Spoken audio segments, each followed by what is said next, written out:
മനീഷ്, ഇന്നിപ്പോൾ രാവിലെ തൊട്ടുണ്ടായ തെരച്ചിൽ 6 മേഖലകൾ കേന്ദ്രീകരിച്ച് നടത്തിയ തെരച്ചിൽ, അതിൻ്റെയൊക്കെ ഫലം എന്തായിരുന്നു? ഒപ്പം ഇന്നിപ്പോൾ ഉച്ച കഴിഞ്ഞ് അല്ലെങ്കിൽ വൈകുന്നേരം ഈ 1 മണിക്കൂർ മുൻപേ വരെ ഉണ്ടായ മുണ്ടക്കയിലെ അസാധാരണമായ ആ ദൗത്യം, അതിനെക്കുറിച്ചുണ്ട് വിശദാംശങ്ങൾ.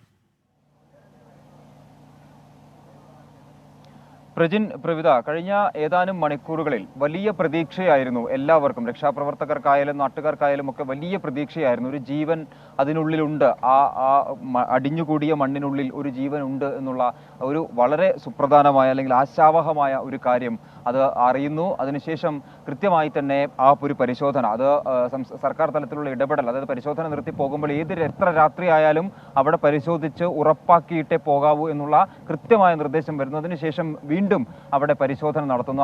ആ കെട്ടിടത്തിന്റെ വിവിധയിടങ്ങളിൽ ഇദ്ദേഹം എത്താൻ സാധ്യതയുള്ള ഇടങ്ങളിൽ ഇദ്ദേഹം കിടന്നുറങ്ങിയ റൂം, അതുപോലെ തന്നെ ഇദ്ദേഹം ഒരുപക്ഷെ മുകളിലേക്ക് കയറി വന്നിട്ടുണ്ടാകാം എന്നൊരു സംശയം, അങ്ങനെയുള്ള മേഖലകളിലെല്ലാം തന്നെ കൃത്യമായ പരിശോധനകൾ നടത്തുന്നു. പക്ഷേ ഏകദേശം 9 മണിക്ക് ശേഷം ആ പരിശോധനകൾ, ആ ഒരു കാത്തിരിപ്പ് എല്ലാം തന്നെ വിഫലമാകുന്ന ഒരു സ്ഥിതിവിശേഷമാണ് എന്തായാലും ഉണ്ടായത്. വലിയ പ്രതീക്ഷ തന്നെയായിരുന്നു എല്ലാവർക്കും, രക്ഷാപ്രവർത്തകർക്കാണെങ്കിലും ഈ കൂടി നിന്ന് എല്ലാവർക്കും തന്നെ വലിയ പ്രതീക്ഷയായിരുന്നു. കാരണം 4ാം ദിവസമാണ്. ആ 4ാമത്തെ ദിവസം ഒരു ജീവന്റെ കിരണം അതിനുള്ളിലുണ്ട്, ഒരു ജീവന്റെ തുടിപ്പ് ആ മണ്ണിനടിയിൽ ഉണ്ട് എന്ന കണ്ടെത്തൽ അത് വലിയ ആശയാണ് നൽകിയിരുന്നത്. പക്ഷേ എന്തായാലും അവിടെയും നിരാശയാണ് ഫലം. രക്ഷാപ്രവർത്തകർ പറഞ്ഞത് അതിനുള്ളിൽ ഒരു പക്ഷേ ജീവനുള്ള മറ്റെന്തെങ്കിലും ആയിരിക്കും, എന്തെങ്കിലും ജീവികളായിരിക്കും എന്നുള്ളതാണ്. എന്തായാലും ആ ഒരു പ്രതീക്ഷ ഇപ്പോൾ അവസാനിച്ചിരിക്കുന്നു എന്നുള്ളതാണ്. അദ്ദേഹത്തിന്റെ മൃതദേഹം നിലമ്പൂരിൽ നിന്ന് കിട്ടി എന്നുള്ളൊരു വാർത്ത കൂടി ഇപ്പോൾ വരുന്നുണ്ട്.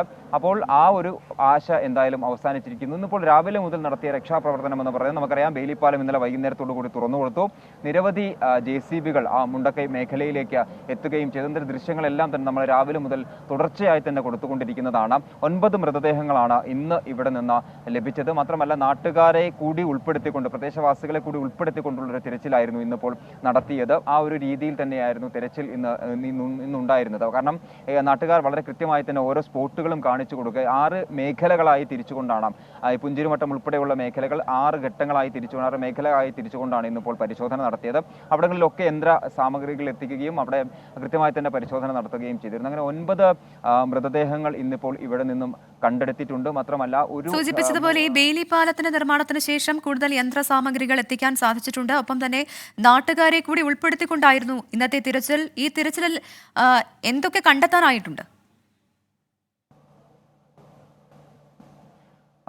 പ്രവിത, അതാണ് 9 മൃതദേഹങ്ങൾ, അതുപോലെ തന്നെ 4 ശരീര ഭാഗങ്ങൾ, അതാണ് ഇന്നിപ്പോൾ ഇവിടെ നിന്നും കണ്ടെത്താൻ സാധിച്ചിട്ടുള്ളത്. വൈകുന്നേരം വരെയുള്ള കണക്കുകൾ പ്രകാരം അത്രയുമാണ് ഇന്നിപ്പോൾ ഇവിടെ നിന്ന് കണ്ടെത്താൻ സാധിച്ചിട്ടുള്ളത്.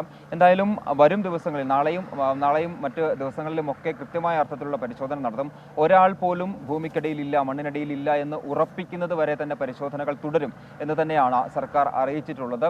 അതുവരെ എന്തായാലും പരിശോധനകൾ തുടരും. അത് നാളെ കഴിയുമ്പോഴേക്കും കൂടുതൽ ഇടങ്ങളിലേക്ക് പരിശോധന വ്യാപിപ്പിക്കും. മാത്രമല്ല കൂടുതൽ യന്ത്ര സാമഗ്രികൾ എത്തും. അതുപോലെ തന്നെ ആധുനിക സജ്ജീകരണങ്ങൾ, റഡാർ ഉൾപ്പെടെയുള്ള അത്തരത്തിലുള്ള സജ്ജീകരണങ്ങളെല്ലാം തന്നെ ഇതിനുവേണ്ടി പരമാവധി, അതായത് ഏതറ്റം വരെ പോയാലും ഇത് മണ്ണിനടിയിൽ ഒരാൾ പോലും ഇല്ല എന്ന് ഉറപ്പിക്കുന്നത് വരെ പരിശോധന തുടരും എന്ന് തന്നെയാണ് പറയുന്നത്. എന്തായാലും ഇന്നത്തെ ഈ ബെയിലിപ്പാലത്തിന്റെ നിർമ്മാണത്തോടു കൂടി തന്നെ പരിശോധനയ്ക്ക് വലിയ വേഗം കിട്ടിയിട്ടുണ്ട്. കാരണം ആളുകൾക്ക് വളരെ വേഗത്തിൽ അങ്ങോട്ട് എത്താനും യന്ത്ര സാമഗ്രികൾ എത്തിക്കാനും എന്തൊക്കെയാണോ ഉപകരണങ്ങൾ ആവശ്യം, ഓരോ പ്രതിസന്ധി ഘട്ടത്തിലും ആവശ്യമുള്ള യന്ത്രങ്ങൾ എന്താണോ, ഉപകരണങ്ങൾ എന്താണോ, അതെല്ലാം തന്നെ വളരെ വേഗത്തിൽ അവിടേക്ക് എത്തിക്കാനുള്ള ഒരു സജ്ജീകരണമുണ്ട്. മാത്രമല്ല എവിടെയെങ്കിലും ഒരു ജീവന്റെ കിരണമുണ്ടെങ്കിൽ അവിടെ ഏതർത്ഥത്തിലും ഏത് രീതിയിലും പരിശോധനകൾ നടത്തും എന്നുള്ളത് നമുക്കിന്ന് വളരെ വ്യക്തമായി തന്നെ മനസ്സിലായി. കാരണം ഒരു ജീവന്റെ കിരണം അവിടെ ഉണ്ടെന്ന് ഏകദേശം മണിക്കൂറുകൾ, ഉച്ചയ്ക്ക് ശേഷം വന്ന ആ ഒരു വാർത്ത, ആ ഒരു മണിക്കൂറുകൾ എന്ന് പറയുന്നത് ഏറ്റവും കൂടുതൽ വലിയ ആശയുണ്ടാക്കിയ ഒരു വാർത്ത തന്നെയായിരുന്നു അത്. ആ ഒരു അർത്ഥത്തിൽ തന്നെ രക്ഷാപ്രവർത്തകർ വളരെ കൃത്യമായ പരിശോധനകൾ അവിടെ നടത്തുകയും ചെയ്തു. മണിക്കൂറുകളാണ് അവിടെ പരിശോധന നടത്തിയത്. അതായത് നിരവധി തവണകൾ പരിശോധിച്ചപ്പോഴും അവിടെ ആ ഒരു സിഗ്നൽ ലഭിക്കുകയുണ്ടായി. അതിൻ്റെ അടിസ്ഥാനത്തിൽ തന്നെയാണ് സിഗ്നൽ ലഭിച്ച ഇടങ്ങളിലൊക്കെ കൃത്യമായ അർത്ഥത്തിലുള്ള പരിശോധനകൾ, അദ്ദേഹം പോകാൻ സാധ്യതയുണ്ടായിരുന്ന ആ ഇടങ്ങളിലെല്ലാം തന്നെ പരിശോധനകൾ നടത്തുകയും ചെയ്തു. പക്ഷേ വിഫലമായിരുന്നു ആ ഒരു പരിശോധന എന്ന് പറയുന്നത്. അദ്ദേഹത്തിൻ്റെ മൃതദേഹം നിലമ്പൂരിൽ നിന്ന് ലഭിച്ചു എന്ന് അറിയുന്നത് വരെ ആ ഒരു ഘട്ടത്തിൽ പരിശോധന അവസാനിപ്പിക്കുന്നു. 9 മണിയോടുകൂടിയാണ് പരിശോധന അവസാനിപ്പിക്കുന്നത്. വലിയ നിരാശയോടുകൂടി തന്നെയാണ് രക്ഷാപ്രവർത്തകർ ഉൾപ്പെടെ ഇന്നിപ്പോൾ മുണ്ടക്കൈയിൽ നിന്നും മലയിറങ്ങുന്നത്. അത് വലിയ നിരാശ തന്നെ ഉണ്ടാക്കുന്നു. എന്തായാലും നാളെ സജീവ തന്നെ പരിശോധനകൾ തുടരും. അത് ഈ യന്ത്ര സാമഗ്രികളിലൊക്കെ ഈ ഒരു ഏറ്റവും പുതിയ എക്യുപ്മെന്റ്സ് ഒക്കെ എത്തിച്ചുകൊണ്ടുള്ള പരിശോധനയിൽ അല്പസമയം മുൻപ് മണിക്കൂറുകൾ നീണ്ടൊരു പരിശോധന നടന്നിരുന്നു. അതിൽ ഏറ്റവും ഒടുവിൽ ഈ പരിശോധന നടത്തിയവർ പറയുന്നത് അത് മനുഷ്യ സാന്നിധ്യമായിരുന്നില്ല, മറിച്ച് അത് പാമ്പോ മറ്റെന്തെങ്കിലും തരത്തിലുള്ള ജീവികളോ ആകാനുള്ള സാധ്യതയുണ്ടെന്നാണ്.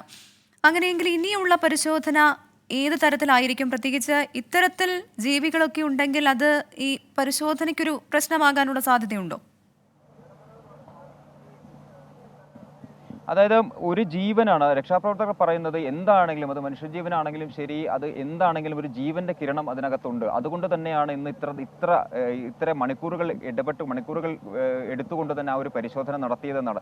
വരും ദിവസങ്ങളിലും സമാനം തന്നെയായിരിക്കും. ഈ പറഞ്ഞ രീതിയിൽ ഏതെങ്കിലും തരത്തിലുള്ള സിഗ്നലുകൾ എവിടെ നിന്നെങ്കിലും ലഭിച്ചാൽ ആ സിഗ്നലുകൾ ലഭിക്കുന്ന സ്ഥലത്ത് വളരെ കൃത്യമായി തന്നെ എത്ര മണിക്കൂറുകൾ എടുത്താലും അവിടെ പരിശോധിക്കുമെന്ന് തന്നെയാണ് രക്ഷാപ്രവർത്തകർ പറയുന്നത്. ഇന്നിപ്പോൾ രാത്രി 9 മണി വരെ മഴ മാറി നിന്നതൊരു വലിയ സഹായം തന്നെയായിരുന്നു ഈ രക്ഷാപ്രവർത്തകർക്ക് എന്നുള്ളതാണ് ഏറ്റവും എടുത്തു പറയേണ്ട ഒരു കാര്യം. ഇന്നിപ്പോൾ കാര്യമായ അർത്ഥത്തിലുള്ള മഴ പെയ്തിട്ടില്ല.